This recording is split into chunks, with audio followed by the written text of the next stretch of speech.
Muy bien, pues vamos a empezar con la sesión del día de hoy, el caso del día de hoy. Muy bien. A ver, vamos a proyectar pantalla. Ay, mi rodilla.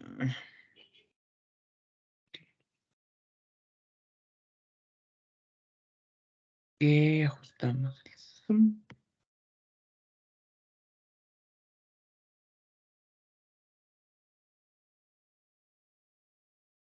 Ok, y bueno, empezamos con el caso del día de hoy. Ujú. Bueno, primero vamos a leer la presentación del caso. Ay, ya vi qué pasó. Muy bien. Vemos que el caso de hoy es un paciente masculino de 60 años, entonces ya es una persona grande de edad. Tabaquismo y alcoholismo negativos. Bueno, que a veces es bueno recordar que a veces los pacientes nos dicen que pues nunca tomaron y nunca fumaron, ¿no? Es común que nos lo digan, pero a veces ni siquiera es cierto y a veces sí consumían esas sustancias, pero pues por pena, vergüenza, falta de confianza, como quieran verlo, no se lo dicen al médico, ¿no? Sino que ocultan esa información, la cual es bastante importante. Dice que hace 10 años tuvo un episodio de dificultad para la deglución con retención de bolo cárnico que liberó de esofagoscopía para liberar la obstrucción. O sea que nuestro paciente se encontraba comiendo carne y se le dificultó pasar ese bocado, ¿no? A tal grado que pues hasta que llegó al hospital y con esofagoscopía pudieron quitar esa obstrucción, ese tapón de carne, ¿no? Bueno, en la actualidad ya, ahora sí que el caso actual, ¿no? El paciente es llevado por su hija a consulta con su médico familiar y refiere que la semana pasada inició con una sensación de dolor en el pecho que dura unos segundos y se le pasa el cuello y la espalda. Es importante saber esto de estos dolores porque es curioso, ¿no? Pero a veces esos dolores pueden ser característicos de algún problema del corazón, sobre todo infartos agudos al miocardio, ¿no? Que es lo que nos describen a veces como dolor en el pecho. Que a veces el dolor en el caso de los infartos también irradia al cuello, la espalda y al brazo izquierdo, ¿no? En este caso, pues solo dura unos segundos, entonces probablemente no lo sea. Nos indica que cuando el paciente come y toma agua tiene dificultad para deglutir, esa dificultad para tragar, y que a veces cuando se acuesta se le regresa la comida. Ajá. Como si estuviera vomitando, como si se le costara poder alimentarse, como normalmente lo hace. Hace 3 años es diagnosticado con reflujo gastroesofágico manejado de forma regular con inhibidores de la bomba de protones, por ejemplo, el omeprazol y el pantoprazol, que son medicamentos que pertenecen a la misma familia, y que tienen esta función de inhibir la bomba de protones. Ajá. Son medicamentos que se prefieren ahora a los antagonistas del receptor de histamina 2, porque esos receptores de histamina, esos,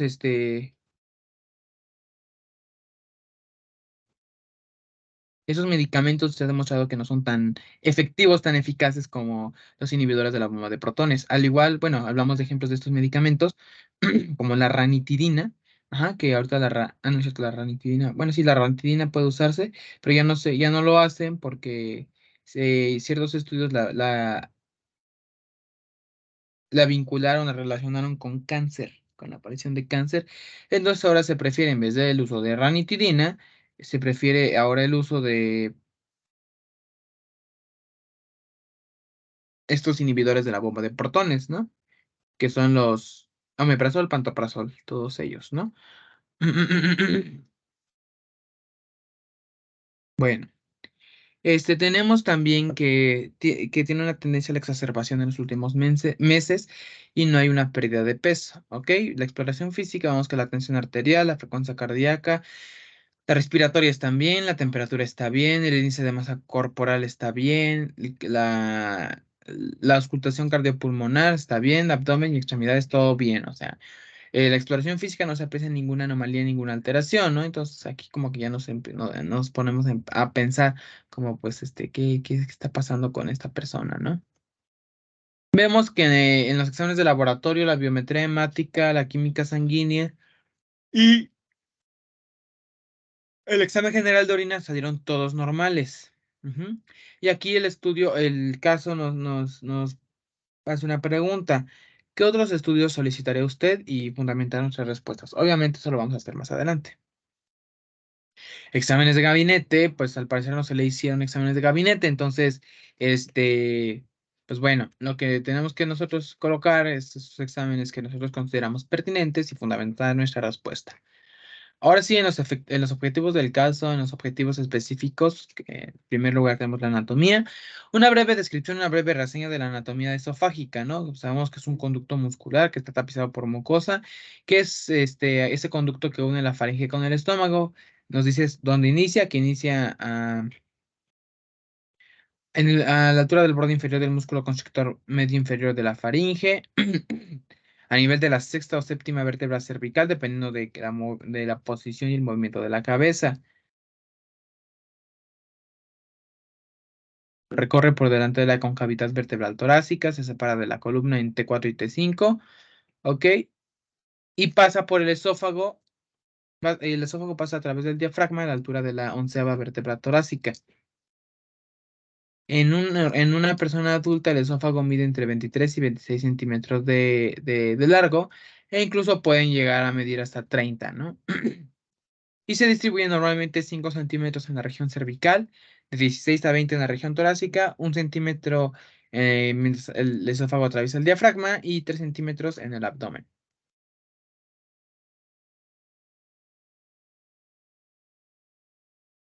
Su vascularización, su drenaje venoso y linfático y su inervación viene dado, pues las arterias se distribuyen dependiendo la porción que irrigan.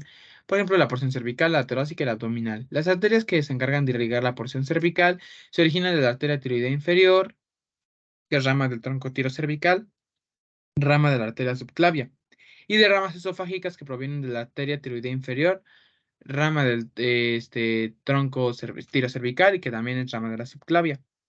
La porción torácica es irrigada por ramas esofágicas de la porción torácica, de la porción descendente de la aorta. La abdominal son ramas esofágicas de la arteria gástrica izquierda proveniente del tronco celíaco y de la rama de la porción abdominal de la porción descendente de la aorta. El drenaje venoso, recordando que las venas son satélites, ¿no? Son satélites a las arterias. Y bueno, el drenaje venoso termina en la vena ácigos o en la vena hemiácigos a partir de las venas esofágicas. Y pues bueno, finalmente desemboca en la vena cava superior. El drenaje linfático viene dado por los nodos yuxtaesofágicos que drenan la linfa al tronco broncomediastínico y va a llegar a desembocar al ángulo venoso izquierdo y derecho, respectivamente. La inervación del esófago es la porción simpática es dada por el plexo esofágico. Ajá.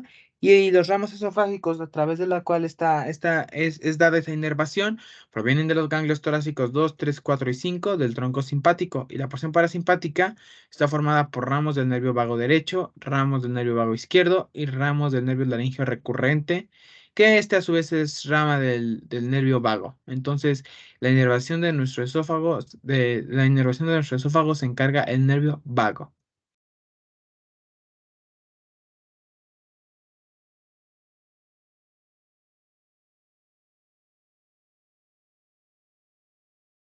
Ok, pues el estómago es un reservorio muscular que está entre el esófago y el duodeno. Aquí es donde se continúa la digestión, se acumulan y la mucosa gástrica tiene la capacidad de secretar un jugo digestivo muy potente, que está compuesto por ácido clorhídrico en su totalidad, prácticamente. El estómago es un órgano que ocupa prácticamente todo el hipocondrio izquierdo y gran parte del epigastrio. Lo podemos localizar en el receso subfrénico izquierdo, encima del mesocolon transverso, debajo del hígado y del diafragma. Ujú.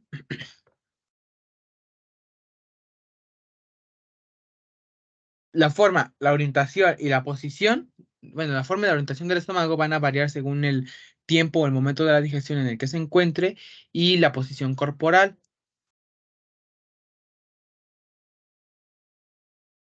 Se describen aproximadamente dos porciones, dos bordes y dos orificios. La porción vertical o fundus, cuerpo gástrico y extremidad inferior, es convexo, está debajo del diafragma. Ajá.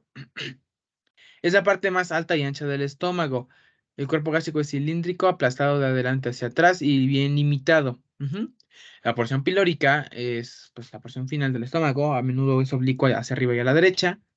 Tiene una forma de embudo, el cual, y este embudo, hagan de cuenta que la parte que se hace más estrecha llega en dirección al píloro.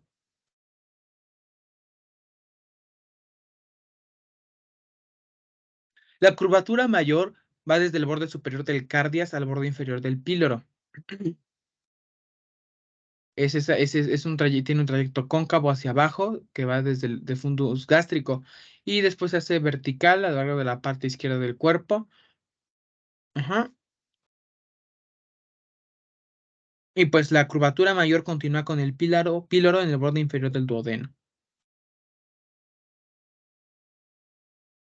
Bueno, la curvatura menor va del cardias al píloro.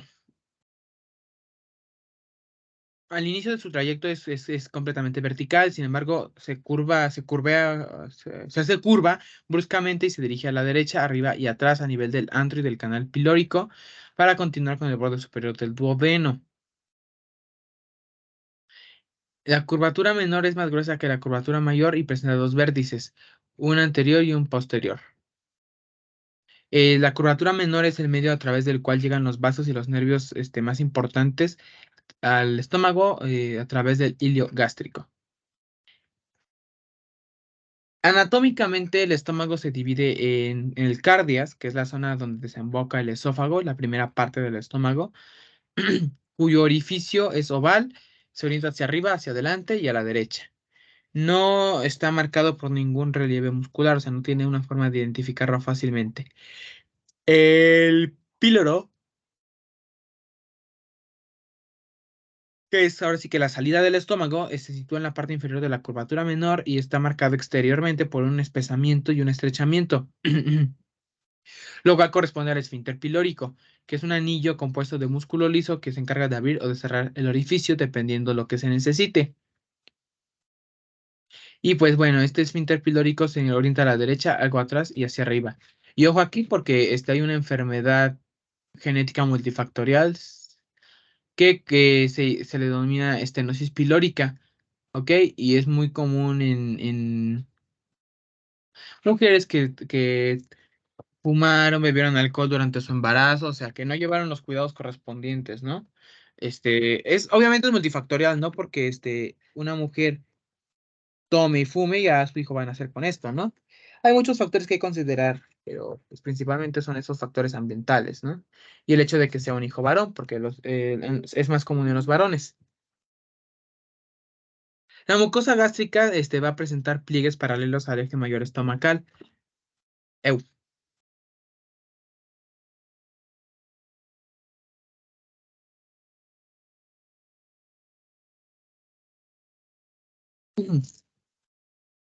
Bueno, la mucosa gástrica es que, bueno, tiene pliegues paralelos que el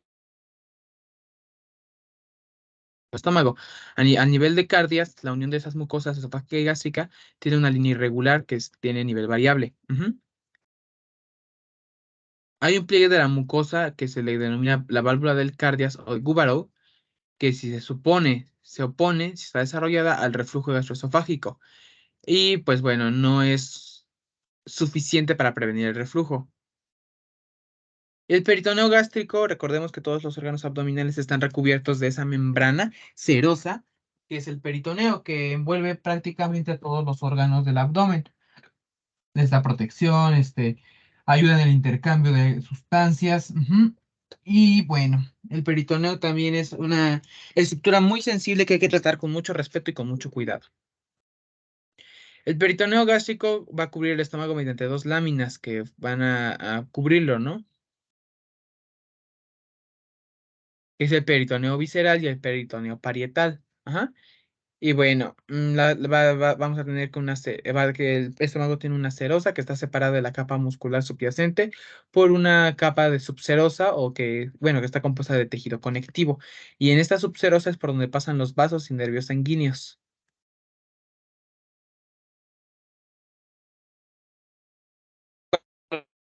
Que el tubo gastrointestinal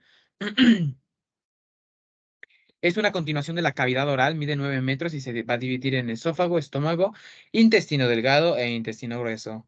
A grandes rasgos, así muy general, está compuesto por las siguientes capas histológicas, que es la mucosa, es un epitelio que tiene lámina propia, que está muy vascularizado, lo conforma la muscularis mucosae, que se compone de una capa muscular interna y una longitudinal externa, ambas compuestas de músculo liso.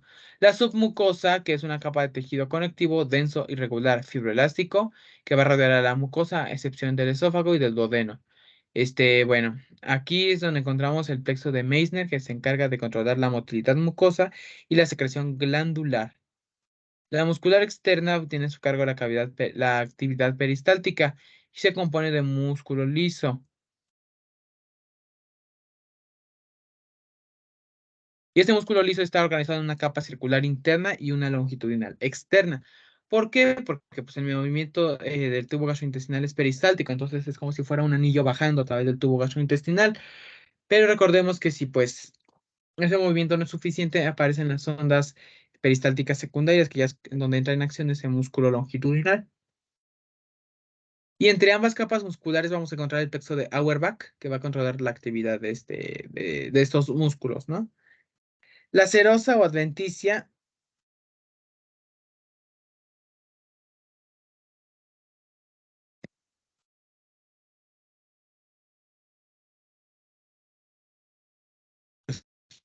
Que estamos estudiando, la región que estamos analizando es peritoneal, se va a revestir obviamente de peritoneo, pero si es retroperitoneal, se adhiere a la pared del cuerpo por su adventicia.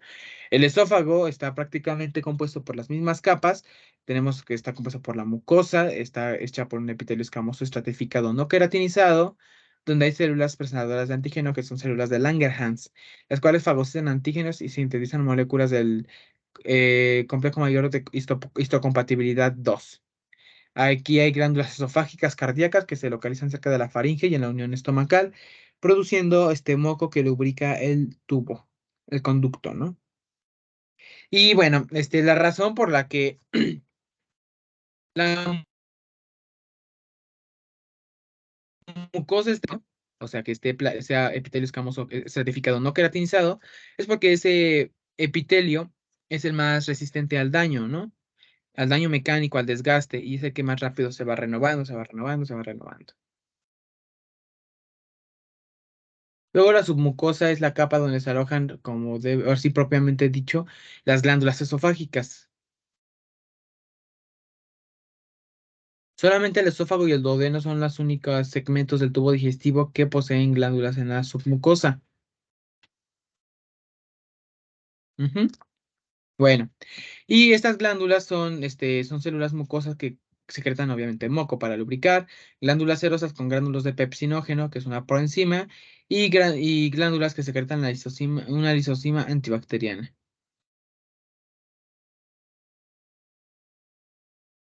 La muscular externa y la adventicia, pues ya la hemos hablado. Y el esófago, por último, hay que recordar que tiene dos esfínteres fisiológicos, el faringoesofágico y el gastroesofágico, los cuales se encargan, en condiciones normales, de impedir el reflujo a estas alturas, ¿no?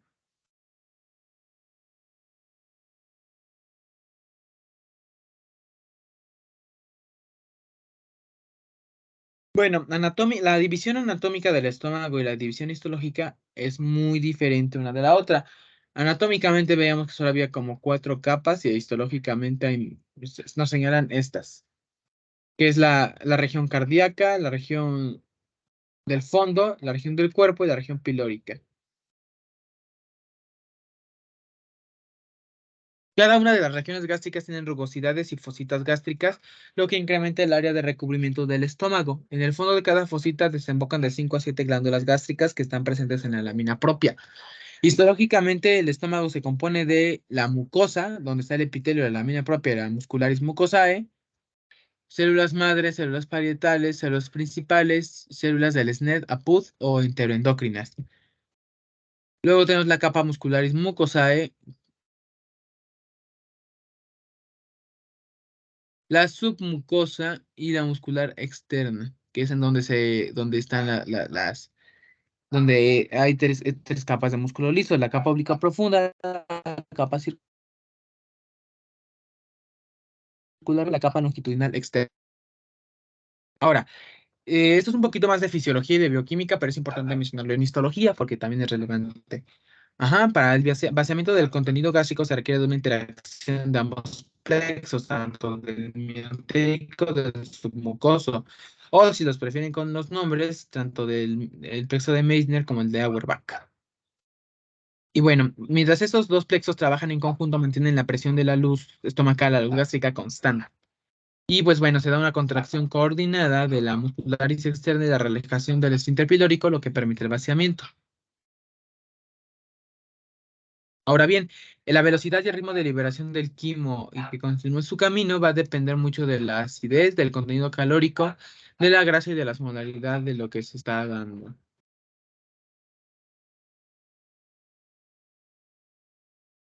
Muy bien, los factores que facilitan o estimulan el vaciamiento gástrico es la distensión gástrica y la acción de la gastrina. Los que lo inhiben son distensión duodenal, abundancia de grasas, proteínas, carbohidratos, incremento de osmolaridad, o acidez excesiva, citocinina que contrarresta la gastrina y de péptido inhibidor gástrico que inhibe las contracciones estomacales.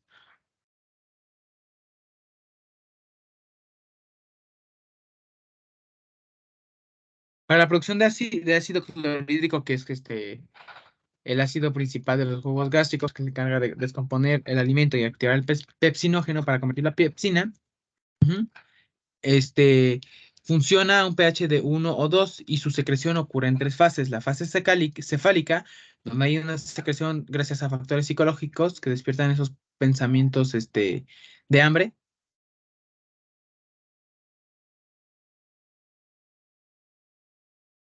Ujú. Bueno, y bueno, luego tenemos la gástrica, que es la que se da por presencia de alimento en el estómago. Y por efecto de la gastrina y de la histamina. Luego la intestinal estimula la secreción por presencia de alimento en el intestino delgado.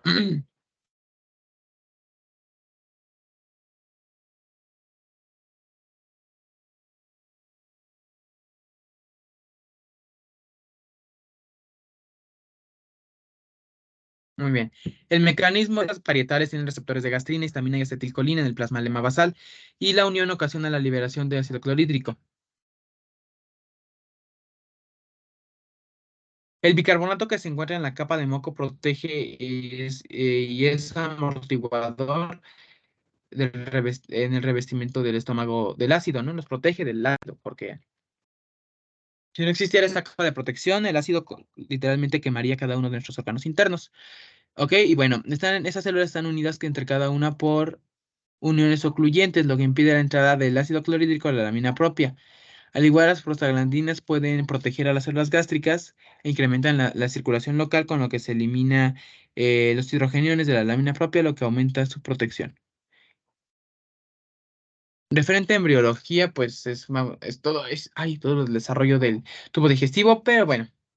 En fisiología, vamos a ver que la fisiología del sistema digestivo es algo tremendo, ¿no? Porque es multiorgánica, multisistémica. Son varios procesos de varios órganos y de varios sistemas que tienen que funcionar a la vez. Ajá.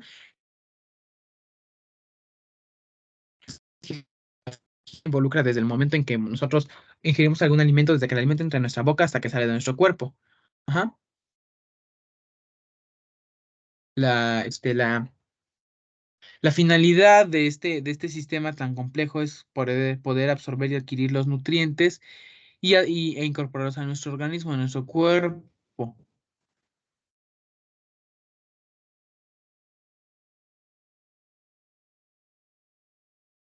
Bueno, el proceso de digestión se divide en tres fases. La primera es la fase cefálica, con la cual mediante estímulos, tanto auditivos, visuales y olfativos, el cuerpo se prepara para alimentarse, para consumir sus alimentos. Se activan áreas cerebrales como el hipotálamo, el sistema límbico y la corteza cerebral, y son zonas, regiones que están relacionadas con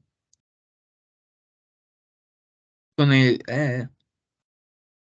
ok, ok. Bueno, estas áreas cerebrales, les digo, el hipotálamo, el sistema límbico, la corteza cerebral, se involucran en el procesamiento de las señales. Ujú.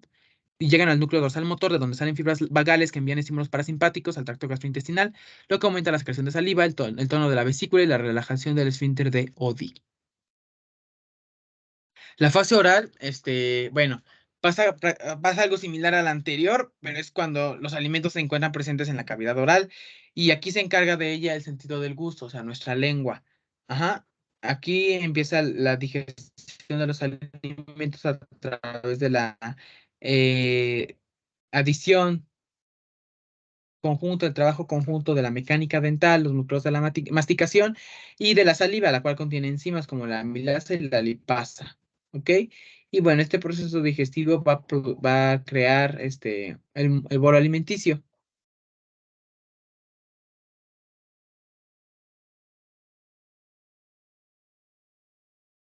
La fase gástrica, que es la fase que sigue ya después de lo que vimos, pues se secretan todas las sustancias necesarias para la digestión en el estómago, ¿no? Sobre todo el ácido clorhídrico.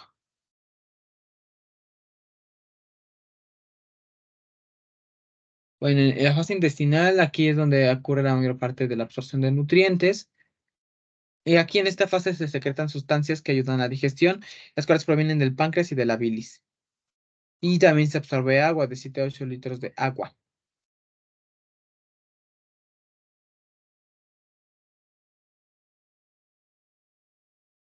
Bueno, esto es referente a la digestión de los alimentos, cómo se digieren carbohidratos, proteínas y lípidos. Vamos a ver.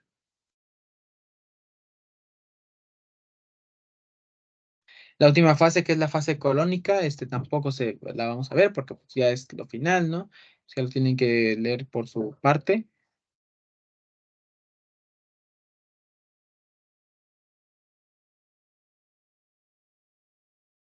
Bueno, hay ciertas situaciones ya en la parte de bioquímica, ciertas situaciones que se relacionan con la alimentación y la nutrición, lo cual puede estar afectando al estado de salud de las personas. Por ejemplo, puede ser desnutrición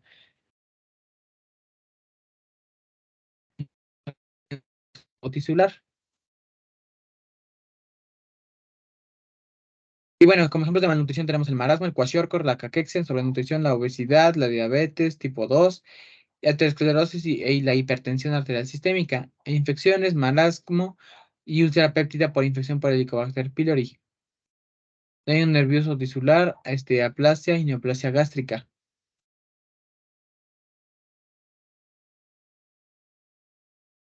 Bueno, en la parte de biología molecular es importante señalar una cosa. Bueno, nos menciona que el paciente tenía reflujo gastroesofágico y es importante hablar sobre los adenocarcinomas, porque bueno, los adenocarcinomas en el estómago, representando más del 90% de todos los cánceres en el estómago.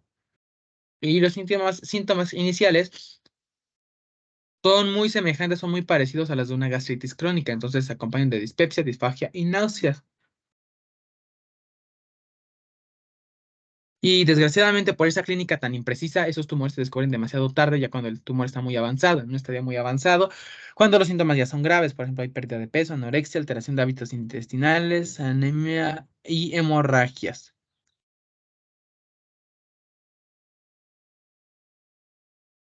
Bueno, el cáncer gástrico es más frecuente en los grupos socioeconómicos bajos, en sujetos con atrofia muscular, con atrofia de la mucosa multifocal y metaplasia intestinal, aunque también lo podemos ver muy común en adultos en Japón. Allá tienen los mejores endoscopistas del mundo, o sea, porque esta endoscopía es parte del procedimiento de rutina.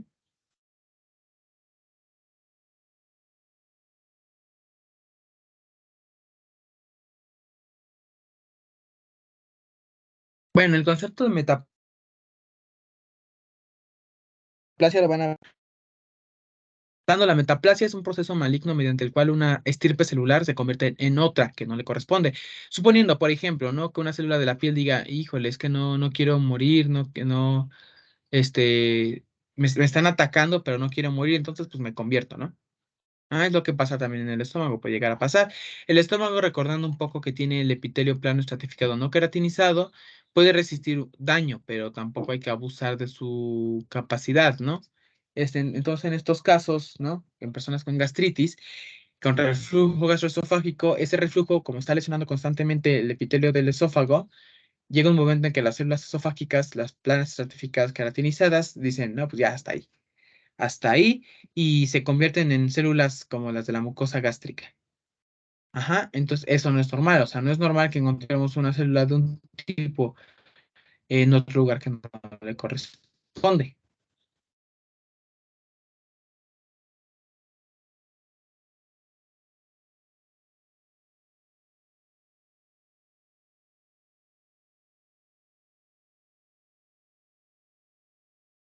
Farmacología, los inhibidores de la bomba de protones se indican sobre todo como inhibidores de la secreción de ácido clorhídrico, son los más fuertes. Son muy superiores a los antagonistas H2 en el tratamiento de úlceras duodenales y gástricas. Son muy tolerables, sobre todo sobre la ranitidina y el misoprostol en el tratamiento de úlceras asociadas al consumo crónico de AINES. Estos inhiben la bomba de sodio hidrogeniones ATPasa, digo, potasio hidrogeniones ATPasa, el cual es el mecanismo principal mediante el cual se secreta el ácido en el estómago.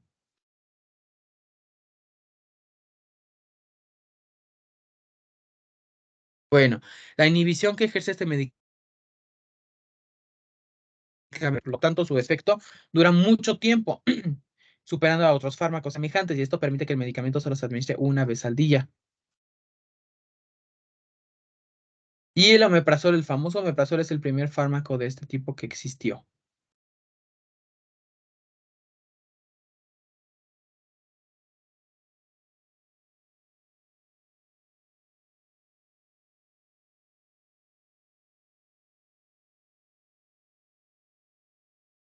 Tiene los signos y síntomas que vamos a ver, las estructuras anatómicas involucradas y los aparatos y sistemas también. Ahora sí, las alteraciones funcionales compatibles.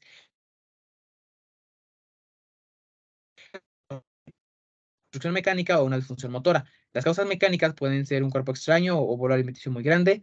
Las intrínsecas del esófago o por disfunción motora puede ser esofagitis, estenosis o tumores, o incluso ajenas al esófago, como una espondilitis cervical, hipertrofia tiroidea, tumores mediastínicos, compresión vascular.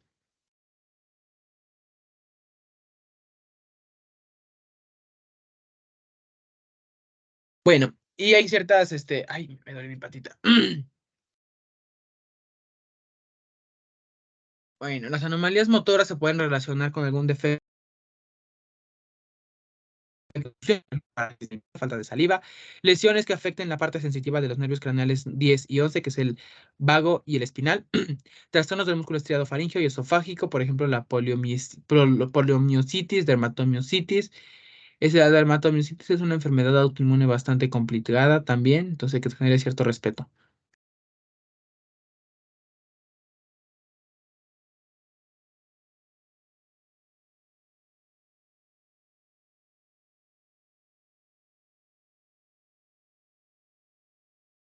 Igual hay daño neurológico, puede ser causado por daño neurológico como la miastenia gravis, la poliomielitis o esclerosis lateral amiotrófica, e incluso trastornos del músculo liso esofágico como la acalasia, esclerodermia y distrofia miotónica.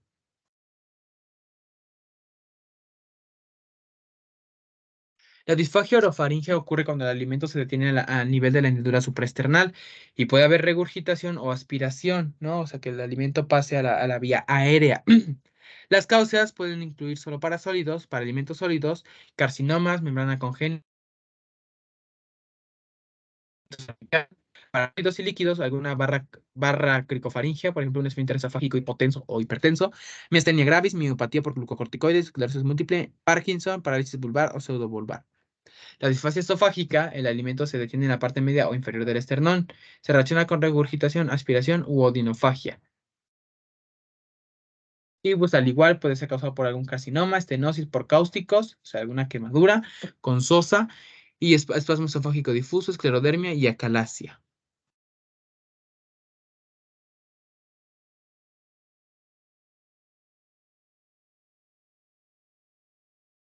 Bueno, el tórax se define como un dolor de inicio intermitente de poca duración, se localiza en la cara anterior del tórax y es una sensación alarmante para el paciente.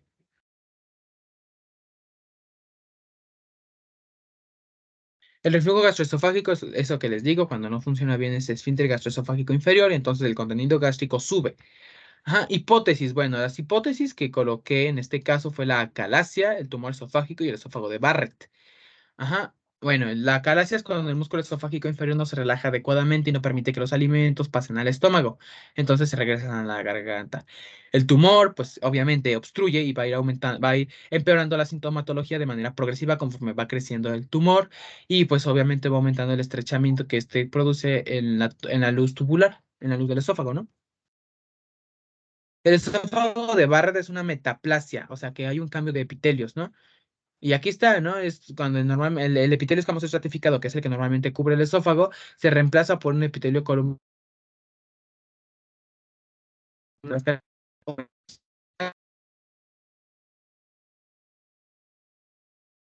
Bueno, aquí vienen los factores de riesgo y algunos tratamientos. La experimentación, bueno, pues podríamos usar una endoscopia gástrica superior, que pues se va a introducir una cámara, ¿no? Una cámara en un tubo flexible para poder visualizar el interior del esófago y a ver qué es lo que está pasando, ¿no? La manometría esofágica.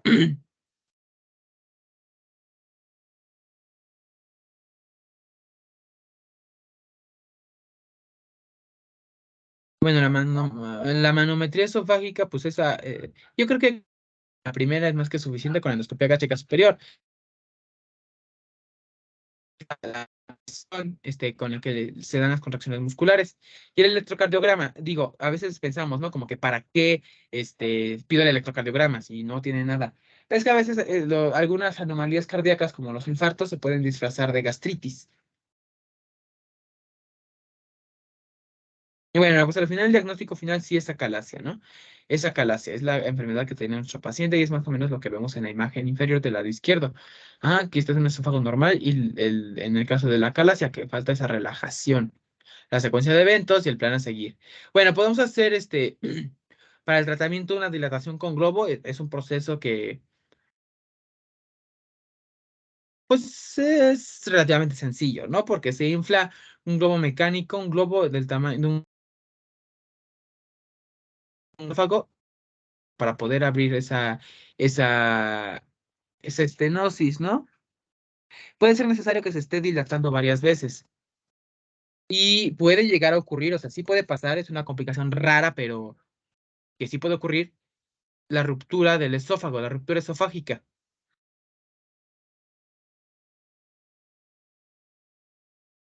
lo que conduce pues a una inflamación torácica grave, lo que conocemos como mediastinitis. Y es no tratada adecuadamente.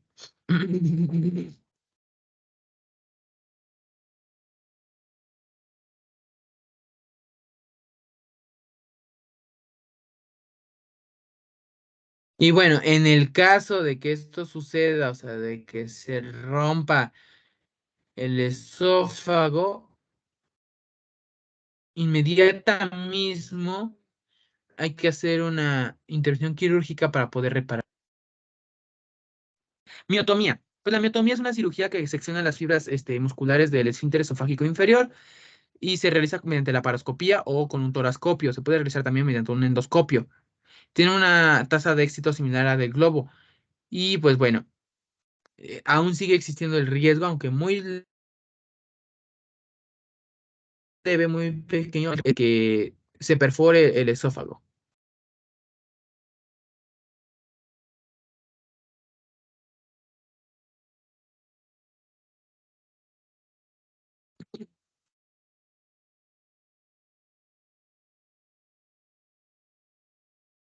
Bueno,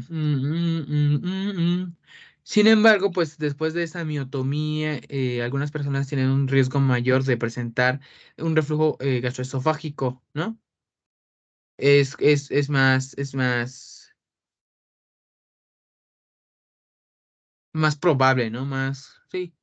Y se puede realizar un procedimiento quirúrgico llamado fundoplicatura para evitar ese reflujo. Ajá. Y normalmente se suele realizar a la misma vez o al mismo tiempo que la miotomía.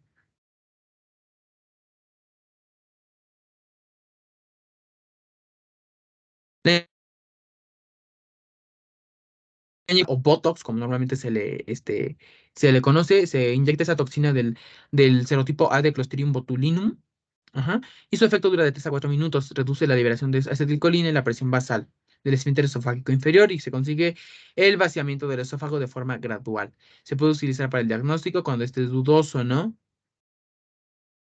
Como una prueba terapéutica, más bien, y se debe inyectar cada 6 meses.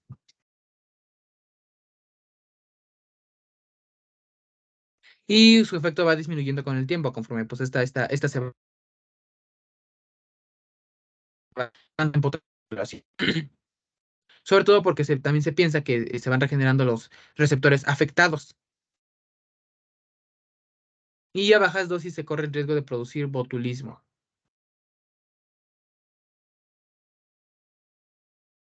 Y bueno, cambios en el estilo de vida. Se recomienda consumir alimentos más blandos, medidas posturales y agregar ácido cítrico a las comidas, ya que el ácido cítrico mejora mucho los reflejos de deglución, ya que aumenta la estimulación.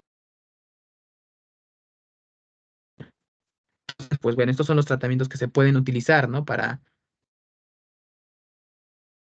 tratar la acalasia, ¿no? Digo, no siempre van a ser como muy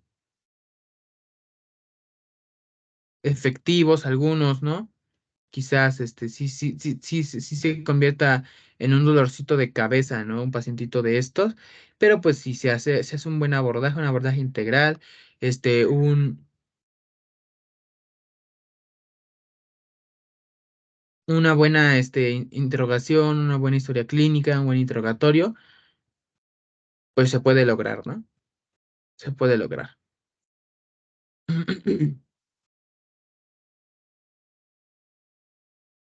Y por último, pues aquí están nuestras referencias. A ver, no bajan, no bajan, bajan, bajan, bajan, bajan, bajan.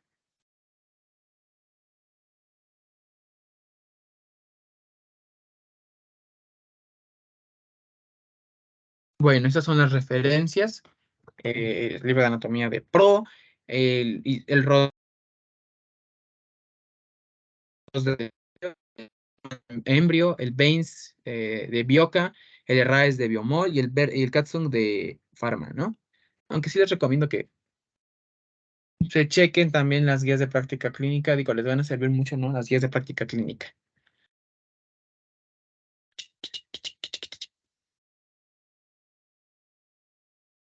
Y pues eso sería todo.